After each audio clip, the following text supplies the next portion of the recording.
Want awesome tabletop games delivered right to your door? Sign up now for Gamebox Monthly. Learn more at GameboxMonthly.com.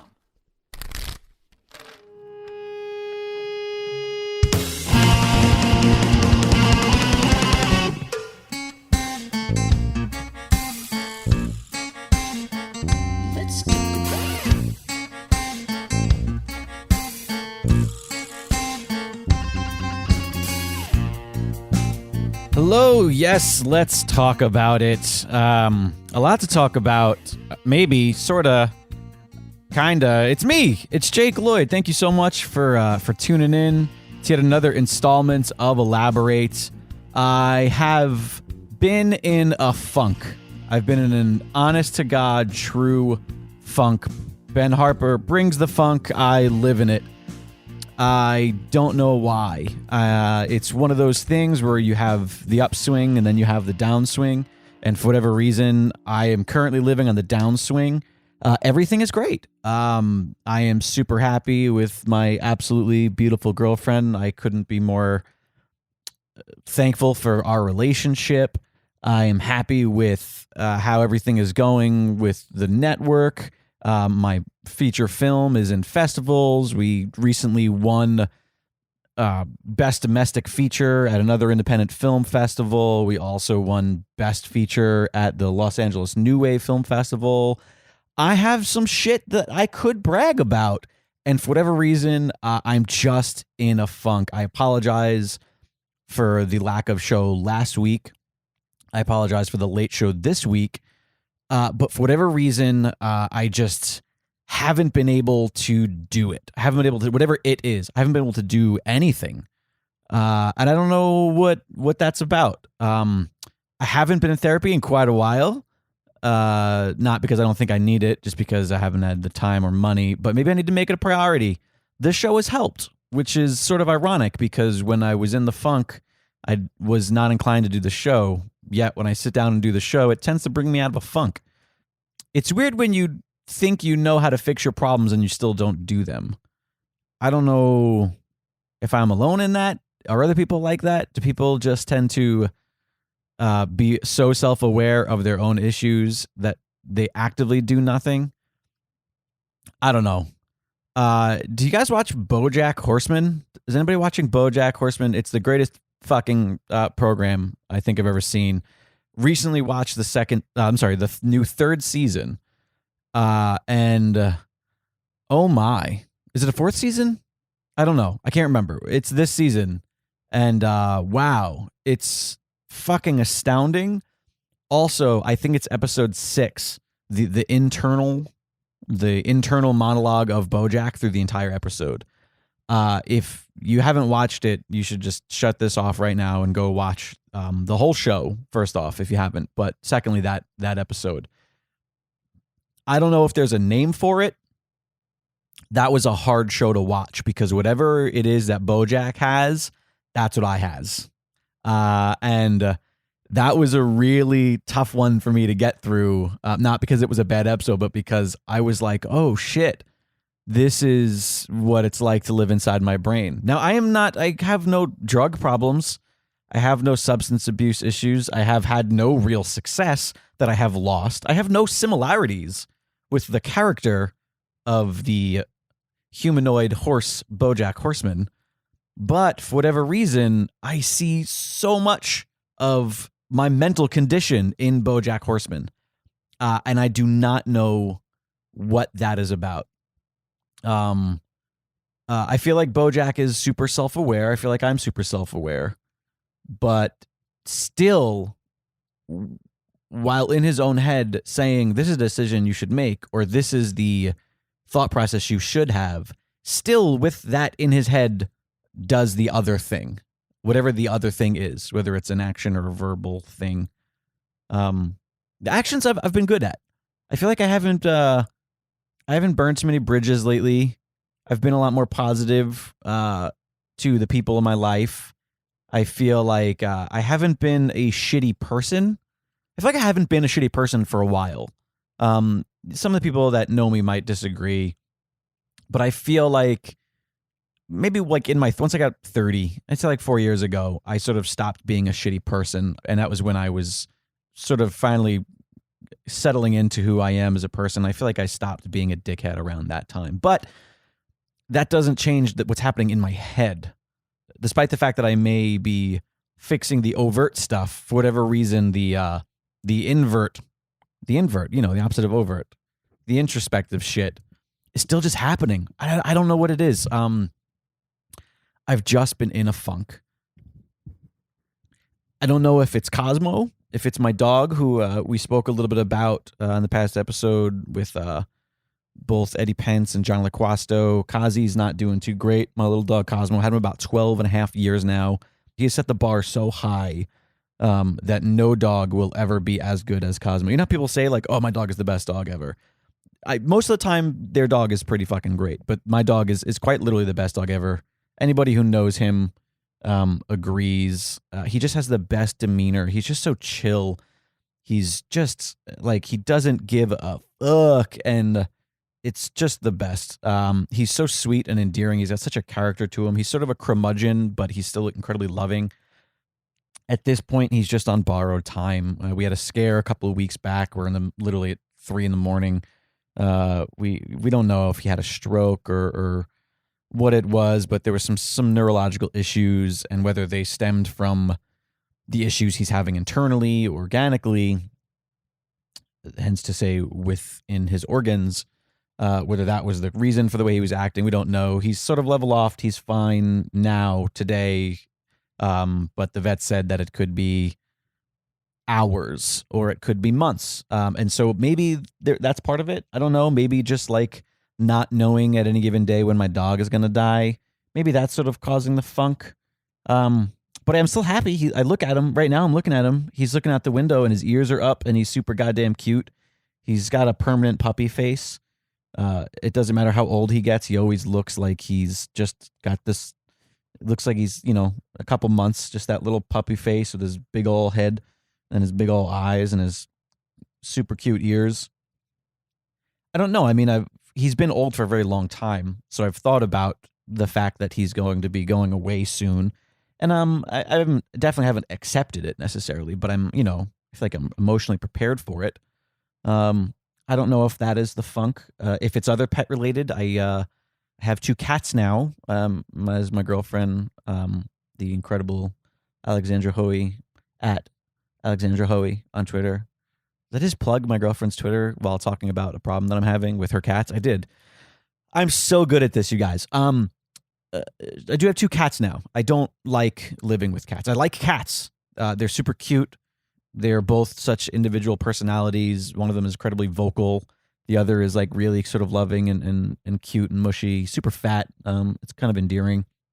I don't dislike them. They're enjoyable creatures. They make cute sounds and do cute things with their bodies, and they sleep on their backs with their feet in the air. But oh my God, I just hate living with cats. I don't think that I'm obsessive compulsive. I don't think that I have that thing. I'm not incapable of being a little dirty every now and then, but there's something about the cat filth, something about the hair. I just feel like I'm buried in the hair. Wherever I look, I just feel like there's cat hair. I got very lucky with Cosmo. He's a very short, brindle-haired dog, and he doesn't really shed, and what he does shed is very minimal, and you can't really see it. But the cats, the hair is everywhere. The smell, we have a very small apartment. The Dragon's Den here is not a big place. It's very cozy. It's comfortable. I love it. It is the home to Dragon Wagon Network. It's the home to Three Principles Productions. The home to everything that I do, me, my beautiful girlfriend. But it's not huge. And when you have 2 cats plus the small dog in that space, I don't know. Maybe that's it. Maybe that's part of the funk. I don't know. What the funk? What the funk? This is me trying to get out of it. This is me thinking that maybe if I sit down and I chat, I can come out of it. I can break myself out. I do have a lot in store for Elaborate. I'm very excited for the next couple weeks and the next couple months. I have some fantastic guests. I'm recording later this evening with a guy who I haven't seen in like 7 years, maybe. I barely know him. We met through a mutual friend of mine and future guest of the show, hopefully Rob G, who's a host of a variety of horror-related podcasts, and he's also a documentarian, big in the horror world. But we met through Rob G, and he, without ever meeting me, just by being friends with Rob G, he offered me a space in his hotel room at San Diego Comic-Con the night of. And for anybody who's been to San Diego Comic-Con, like getting a hotel and a place to stay is the most of it. That is the most important part of it. And the assholes like me who don't go ahead and get it in advance, who just like ask for a room in your room that you busted your ass getting and were responsible, is like the shittiest, most annoying thing. Like, I'm the worst part of it. And I remember this guy just like straight up offered me a room, space in his room the night of, without ever knowing me, just because we had some mutual friends on Facebook. And I was like, oh, that's a fucking cool dude. And then we kind of were friendly for a couple months there. If I'm not mistaken, we went to an episode of Kitchen Nightmares, a taping of Kitchen Nightmares. I'm going to ask about that. I'm fuzzy on whether or not that was him. I think it was. He would suggest me to friends of his that were doing projects as an actor, suggest me as an actor. You remember him being a really cool guy. He has a podcast of his own now called Punch Drunk TV. He's a writer for a bunch of popular websites that I'm sure you read. TV critic. His name is Aaron Pruner. Looking forward to having him next week. I'm going to record that later today. You'll get it in a week. I have a lot of really great guests coming up, and I'm excited. I'm excited about what's going on with Elaborate. I'm excited about what's going on with Dragon Wagon Radio. We have a bunch of new shows that are in the works that I'm really excited to be producing, really excited to share with you guys. There's good stuff on the horizon. Maybe it's the money thing. I don't know what it is, but in any case, I'm going to get out of it. We're going to get out of it. I feel bad for those of you who are enjoying the show, that my situation has caused me to not record something. And so I wanted to just throw this up. I wanted to get something out there, let you guys know that I'm here. And what I want to play for you now is actually a recording that we did before the show actually went live. It's a test recording that I did with my bestie, Paul Bianchi. We were sort of sitting down, getting used to this whole thing. We chatted up a storm about quite a few things, and we discovered something about my memory or lack thereof and Paul Bianchi's exceptional mutant abilities. Thank you guys so much for listening. I love you all, and talk soon. Yeah, I need to bring this up from the way that I discovered this. Was that we were leaving lunch or dinner, I guess lunch, from and we were with two of our friends, and we were in a car with each other, and we were talking about something that can I intervene here? I mentioned about remembering things from your childhood. Yeah, but I was trying to figure out what specifically triggered it. Well, this is the thing is I think one of you guys was just telling a story from being a kid. I think Julian was telling a story about him and his brother or something like that. So I said that whenever I sit down with my cousins who are 2 years apart, they're a little bit younger than I am. Whenever we're at the dinner table or something like that, like they have all of these stories from their childhood, and they can remember them in very vivid detail. And the stories have names. Do you know what I mean? Like the family goes, "Oh, remember the blank, blank, blank story?" Like that kind of stuff. And I don't. I remember so few things. The blank, blank, blank story is when they shot 3 blanks out of a gun. Exactly. Okay. Well, they were trying to shoot one another, and it was luckily they were blanks. Yeah. But anyways, I feel like I do remember a lot of stuff from my childhood. Don't get me wrong, but my brother is 7 years older than I am. My sisters are 10 and 11 years older than I am. They were all out of the house by the time that I was 6 or 7 anyway. So like, I didn't have another kid around to do the things with. Then secondly from there, well, that's not true. I had a bunch of like neighbors, stuff like that. I think more of this is the second part of it is I didn't then sit around my entire life and talk about those moments with people afterwards. Do you know what I mean? Like, I feel like my cousins don't even remember the moments as much as they just remember the stories of the moments. And they've told the stories so often that they know the stories. And I'm sure that some of them have evolved over the years. But it's that whole like sit down at a dinner table and have a conversation with your family. And when you have siblings, I feel like through the years, you just reminisce more. And through reminiscing, you're jogging your memory. And it's like a memory exercise. And I feel like if you ask my brother hey, or if I remember something, because I'm the one that remembers the most of my siblings. Okay.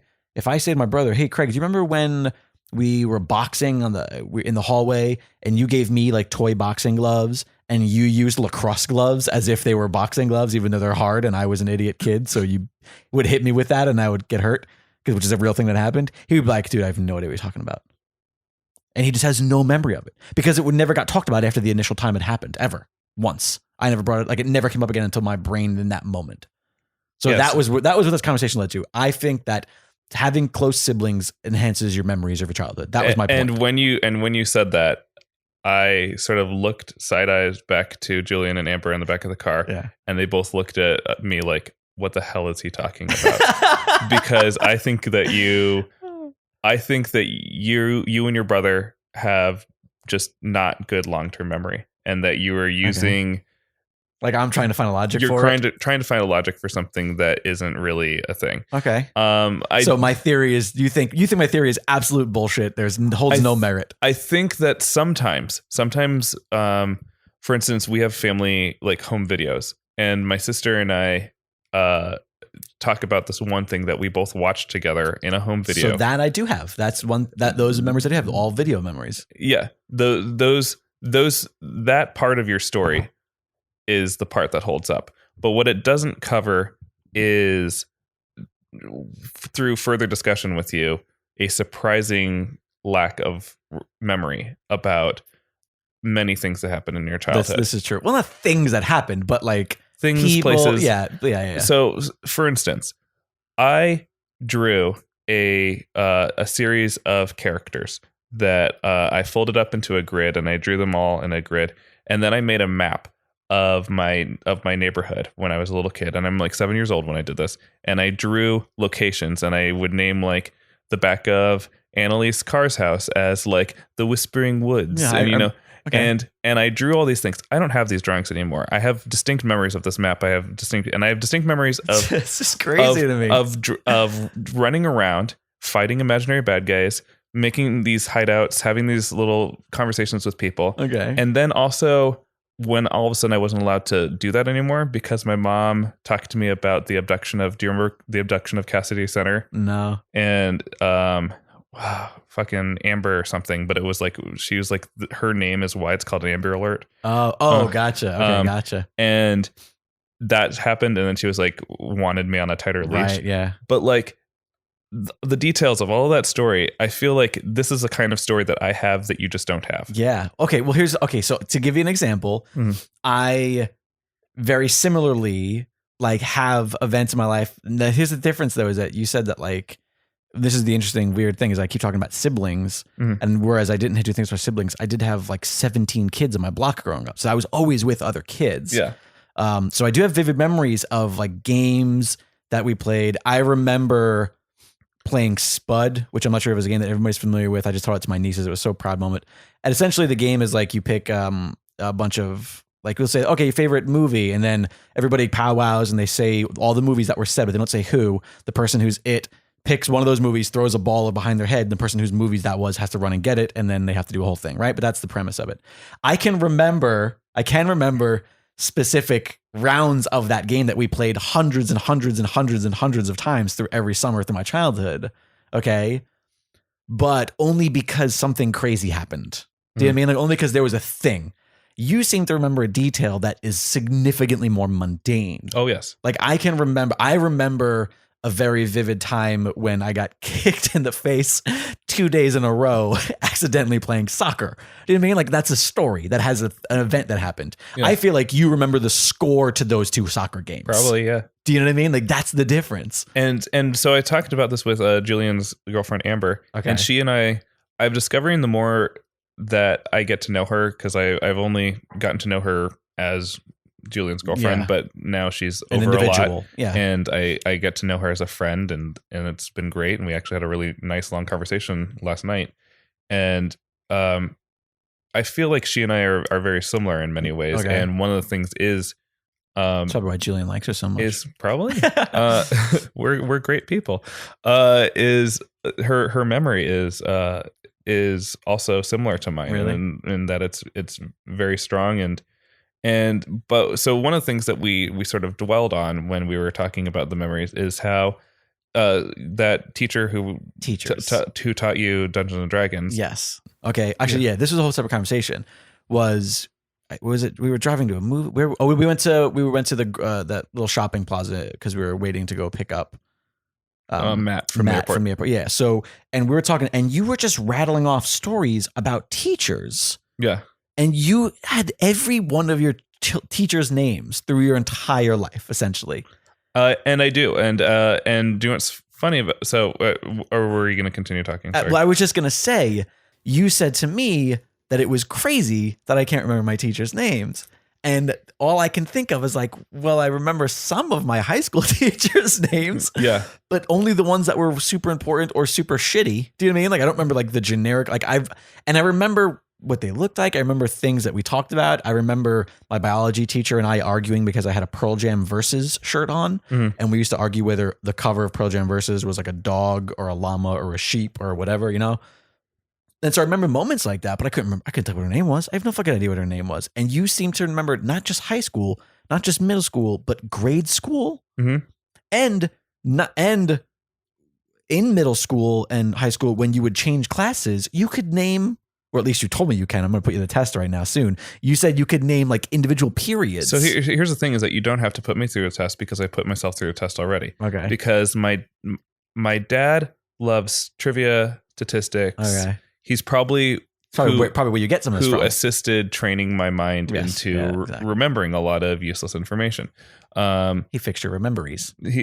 My Rememberies. Exactly. Okay. But he was in town just the other day, and I asked him. I said, "Hey, do you remember any of your teachers from grade school?" And he was like right away, like, "Oh, I remember my favorite teacher, Mr. Yannick." And he was right across the hall from Mr. Vance or something.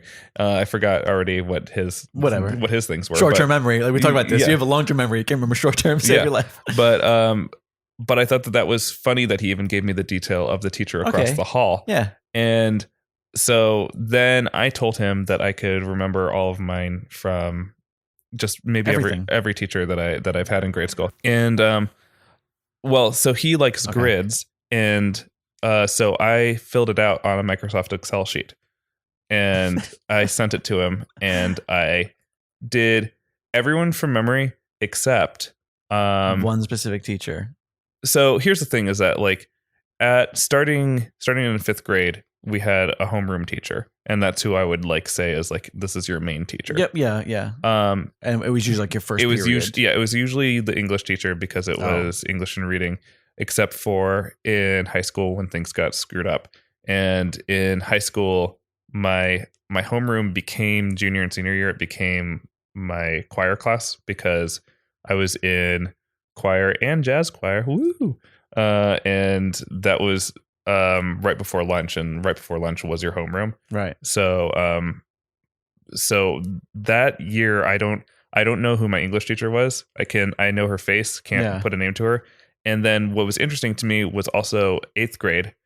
I don't have math or science. Okay. But I looked in my yearbook after I made the sheet, and I was like, oh shit, I do remember them. But you just didn't have it. But that's what I'm talking about. Here's the thing is that if you showed me a picture of my second grade teacher, I'd probably go like, oh my God, but I just don't know the name. But what I found it was indicative was how in 8th grade, I did that when like, that was like walking through a cloud. Like I hated school so much at that point. And I think that shows so much that I was not engaged in school if I have no memory of these teachers, especially science, because I actually really liked that teacher. You might have just hit the nail on the head. Yeah. I was never engaged.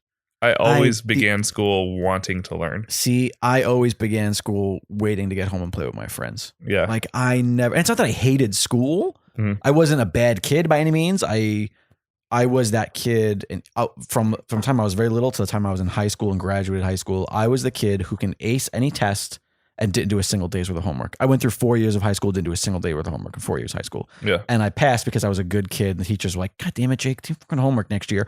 you Yeah. know? And I had a 95 to 100 grade point. I mean, test average, Yeah. right? Because I wasn't a dumb kid. I was a smart kid and I could learn easily. But it was just mostly the actual The worksheets. work. Yeah, doing work. Yeah. I didn't like doing work. And to this day, I still fucking can't do work. That's why I can't keep a goddamn job. But that's another conversation. In any case, what I'm getting at was maybe it was simply that level of engagement, the level of engagement that like helps trigger the memories. Because again, like I remember loving third grade. The only teacher that I can remember, which I spoke to you about, his name was Mr. Edelstein. Uh-huh. And I'll never forget him. The one who threw you in the garbage. Yes, exactly. So one of the reasons I remember him, because he was the first teacher that sort of challenged me. Also, it was the year that I got glasses. Uh-huh. And so I remember thinking about school way differently because I didn't want to make fun of because I had glasses. Third grade is very young to get glasses. I wore cowboy boots to school every single day because I wanted to be a little cowboy. And I remember specifically one day where so Mr. Edelstein was known for being really rambunctious and like throwing desks but he was also alternative. Like he did magic tricks. You know what I mean? Like, so he was like a really crazy character of a teacher, really tall, lanky guy, bald. And I just remember like kind of liking him, even though he was kind of mean to some, cause he was never mean to me. And then there was the one day where for whatever reason I made some sarcastic wise ass kid remark because I was a wise ass kid. And jokingly, and this wasn't him being mean, like he like picked me up and he shoved me ass first into a garbage can with my feet hanging out one side and my head and my arms out the other side. And I just remember being mortified, just being like, I hate this man all of a sudden and I hate this class and I want to go home and I want to die. Like I was embarrassed. I was as a kid, I was the youngest of my family. I mean, I had little cousins and like younger kids, but of my immediate family. And I always had issues with acceptance. Like I always wanted to be accepted. I was always like an obnoxious child. Like if I went back, I assumed I would be an awful child. Like if I could go back and see myself, I wouldn't want to hang out with little Jake. I mean, he's probably an asshole. Yeah. But with that said, like my perception was easily destroyed. Like I was very easily made upset. Okay. Easily embarrassed, that kind of thing. And, I remember that moment so vividly. I remember like what his classroom looked like. I remember where I sat in his classroom because once I got glasses, my seat changed. Do you know what I mean? Because I was like, all right, well, I have to make sure I sit closer, and then I can only wear that kind of stuff. Yeah. And I felt like that was the first year of school that I was engaged in what I was doing, which is why maybe that's why I remembered it. I don't know, based on what you just said, but I don't remember kindergarten. I remember what places looked like. Sometimes I could remember vaguely what rooms looked like. Yeah. But I'd have to really struggle. Like I remember preschool only because, like it was like one of those interesting things. It was like more of a daycare. My mom dropped me off, and I went to a preschool place, and it was like this little house. And I kind of remember where it was in the town, and it was a place where I kind of drove past it as an adult, so I kind of remember it because of that. You know, first grade, do not remember. Second grade, I have a vivid memory of a teacher who was extremely nice to me, taking me out to McDonald's for lunch. Because it was when I had first met my father, and I was like a little kid going through some shit. And it must have been affecting me in school. I must have been a sad little kid or something. I don't know what. But for whatever reason, I remember her calling my mom and being like, listen, I want to talk to Jake about things. Would you mind if I can take him out of school for lunch for a one-on-one thing? And I remember her taking me out to school. And she was a younger teacher. I remember that. I remember she was brunette, younger, smaller, very sweet, like a very kind, woman. And I have a very vivid memory of her. Could not tell you her name. Could not tell you her name at all whatsoever. Then third grade was Edelstein. Don't remember fourth grade. I don't remember any of the other things until high school. Really, I remember teachers in high school. I don't remember. I really am struggling to think of any middle school teacher. So did you purposely want to put me through to the test? Yes. You just want to hear me do it? Yes, I want to hear you do it. At least you don't have to do to the changing teachers, but can you at least do grade school for me? Because I want to. So let's start with pre-K. Yeah, so pre-K was I had three teachers. Okay. So it was Mrs. Allsocker and Mrs. McSchmidt. Mrs. Schmidt. I always say McSchmidt because of a unit that we did where she was McSchmidt briefly. And then Mrs. Schmidt, like this was like preschool was like in a separate building. And then there was like preschool at the school. Gotcha. And Mrs. Schmidt and Mrs. Vanderslice were my teachers there. So I think Mrs. Schmidt had some like I'm an assistant thing, Okay. like back and forth. I don't know what her job situation was. Then I had first grade with Mrs. Purrs. And Mrs. Purrs, when I first met her, had just gotten into a car accident and she had an eye patch. Okay. And then I moved to St. Louis, and then my teacher was Mrs. Henry. Mrs. Henry loved me and thought that I was a really smart kid. I can't imagine your memory of this. Okay. And you vaguely remember what these women looked like too. oh yeah, and because Mrs. Henry like nurtured me. Right. She was like, "You're going to be accepted here." I remember these like she was like, "I'm not afraid of little ginger boys. The movies don't scare me." yeah, and she let me like I was really into astronomy, and she let me like make this thing with black construction paper where I got to punch holes in it and like shine light through it and made Okay. like the stars and constellations. Right. I think I remember making stuff like that with like a box. Yeah. And you put a flashlight underneath it, and then stuff comes out. Yeah. And then in second grade, I had Mrs. Heath, and I see this is what's funny too is I also like my dad. Like I remember the other teachers in the pod, Right. because there was Mrs. Heath and she had Heath bars all over her door, and then there was Mrs. Reese and she had Reese's Pieces all over her Okay. door. Well, and that's a very specific thing that would Mhm. that to me would trigger a memory of my own. Yeah, Like I feel like those are the kind of things that I do remember. yeah, I don't have anything that's related to a teacher, but like those are the kind of things I'm like, oh yeah, because there's a thing that you talked because for me I would have talked about that a lot. I would Yeah. have been like, oh yeah, this teacher, this. I also had friends from first grade that were in Mrs. Reese's class, and I was like, oh no, we're separate now. yeah. And then so third grade, I had Willeen Berger, and I'll forever remember her first name because Willeen is a weird ass name. Willie, and I like that burger. You just let that go. Well, and yeah, Mrs. Berger, and she was like a skinny version of Mimi from the Drew Carey show in the With way the terrible makeup and the clown terrible makeup. and Oh, yeah, that's and great. like a big dress, and there was and everyone wanted Miss White, and Miss White was across the hall, and Miss White was really sweet. She was the nice one, and she yeah. read those stories aloud, like my teacher is an alien and stuff. And, Wow. and then fourth grade, I had Mrs. Bope. Mrs. Bope shattered my belief that teachers were like infallible, and when she lost my John Adams report. Oh, great. And then so throughout elementary school, we would change classes to go to art and PE. Oh and yeah. music. Oh wow. Now I just remembered that. Yes. So you Yeah. had your class, your teacher. Yeah. And then you would go to the music teacher's. Yeah, and class. so I remember that. Mrs. Cowell was the music teacher.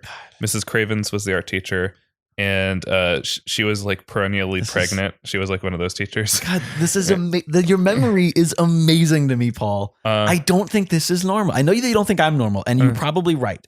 But I also don't think this level of detail is normal as well. And then our PE teachers were Mr. Duke and Mrs. Parker, and then the librarian was Miss Rowe, and the what was it? I started taking violin in third grade, and I dropped that fucking very quickly. Okay. But that was Mrs. Hughes, and she had like her hair was like a cloud of blonde hair. I always remember that.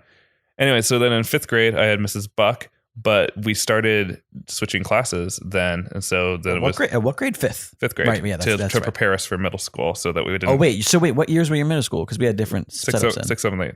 Oh yeah. No. That's. Oh yeah. I'm sorry. So that was right. So in that case, then I was wrong before. So I was in seventh grade when I did the D&D with the. You said that seventh grade. Did I before. say? Oh, okay. I thought I said. See, short-term memory. I don't remember what I said 3 minutes ago. But and that was interesting though, because that actually changed while my sister was in middle school. The middle school used to that be happened to my brother. 9th, 8th, and 7th, and the 6th grade was still at the elementary school, Yeah. and then they switched it up. That Yeah. exact same happened to my brother. Like my brother didn't go to the same school for grades that I'd went to, even though we went through all the same schools. Yeah. Yeah. Like he went to Robert Frost's, which was our middle school, for only 2 years Yeah. because he started it when 9th grade was still there. Uh-huh. And then by the time he got 9th grade, they moved 9th grade to the high school. Yeah. So he was only there for 2 years instead of 3. Yeah. Something like that. Yeah. So 5th grade was I had Mrs. Buck, and she was racist. And we had Miss Wilson rather, was history. Mr. Jones was English, and Mr. Fixman, everyone's favorite teacher, was science. He would do voices for like we had crayfish in the lab, and And the voices, he would be like, he named one of them Igor. And he Oh was my like, God, you remember a character's name? Well, because he was like from his- Igor Oh with my the God. crayfish. Okay, Paul. All right. And there were a bunch of Nicks in our class, and he was right. like, he called them the Nicks. I get it. And Your I got to be the memory team manager. Your memory is crazy. I can remember events. I can remember things. I remember like I remember putting on shows. I remember playing the Grinch in our little school show when I was in elementary school. I remember doing projects where we were in groups. And I remember art projects more than anything else. I remember getting art awards and doing the art shows. I remember concerts, that kind of shit. Mostly shit that I have photos of. Do you know what I mean? But here's the thing: is I remember the song we sang at preschool graduation. Oh my God. Okay, it's not normal, Paul. It's not normal. There's something very wrong that is, to say, exceptional about your brain. And we're going to explore this further. Oh, and I forgot Mrs. Bull from Gifted too. Oh my That was gosh. the last Yeah. We talked about Yeah, that you're too. fucking gifted, all right. I want to know whether this is normal. I want to know if anybody's listening to this, where you fall on the spectrum. Don't look it up.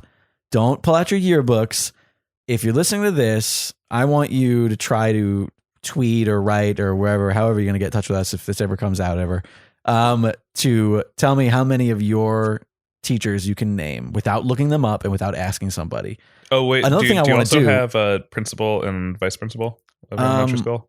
No, I don't remember their names. I got remember. them too. I only remember, actually, I don't even remember my principal. Hang on a second. I used to do bits about my high school principal because he wore a terrible toupee. And then he got fired for sexual harassment. I can't remember his name. I literally can't remember my high school principal's name for the first 3 years. Anyways, this is another thing that I'm curious about. I think my mom will know more of my teachers' names than I will, which is to say any of them, because I only remember the one. I'm going to call my mom. It's too late now because it's 6 o'clock and it's New York time for her. So it's 9:30. So she's awake, but she's angry, which is usually just goes hand in hand for her. But I'm going to call her up and I'm going to record the conversation with her. I'm going to tell her she's being recorded. I want to see how many of my teachers she can remind me of, because I guarantee she'll remind me of them. And then here's my other question. Once I'm reminded of their names, I'm curious if with their name, I can fill in more details. Do you know, has it ever happened to you where like a little bit of information all of a sudden cleared up Oh yeah. a ton of information? So the reason I'm doing that is because there is something that you mentioned to me, and we're running out of time here, but you mentioned to me that you think there is some sort of block I do think there's some sort of block in your childhood. in my brain that is preventing me from remember this stuff. And here's the question though. Is it childhood? Because again, I don't remember high school shit. I mean, I remember like some in high school. Like, is it teen years? Like, do you just think that, because there's two things. One, I just have a terrible memory, or two, like I remember everything, but like do you think something traumatic happened to me? Like how intense are you talking here when you say that there's a block, a mental block? Because you used her mental block and I got very defensive. Yeah, you did get defensive. Yeah, I think that there's something about your childhood that you don't want to remember, and I think it might be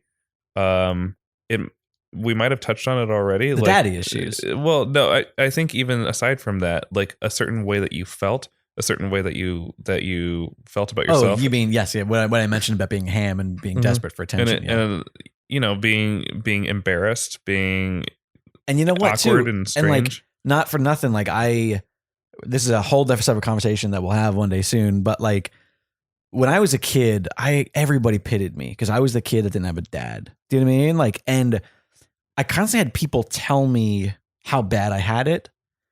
Don't do that to kids. Yeah. I didn't know. Like, I was not lacking in guidance.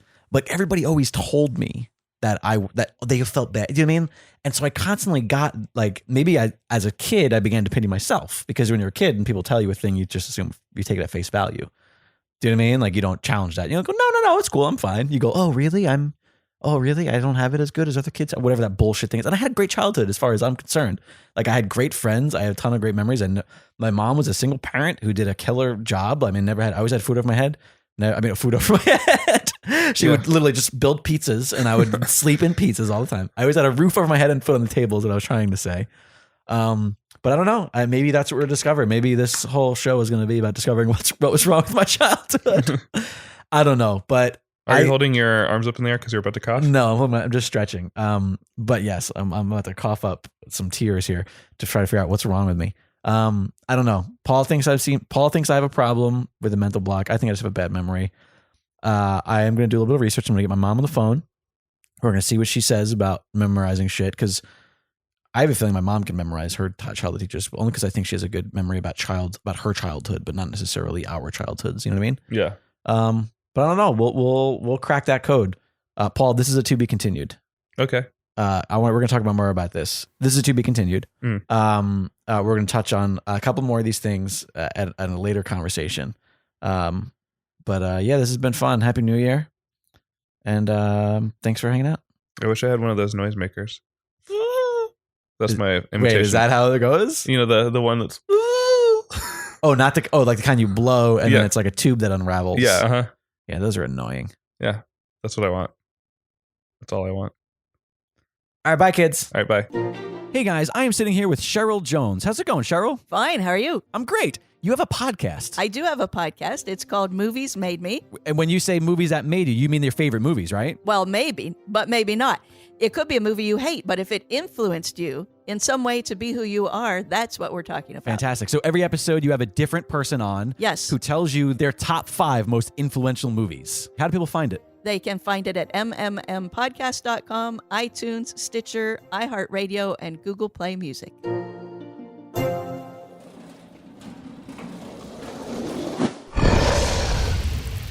It's Dragon Wagon.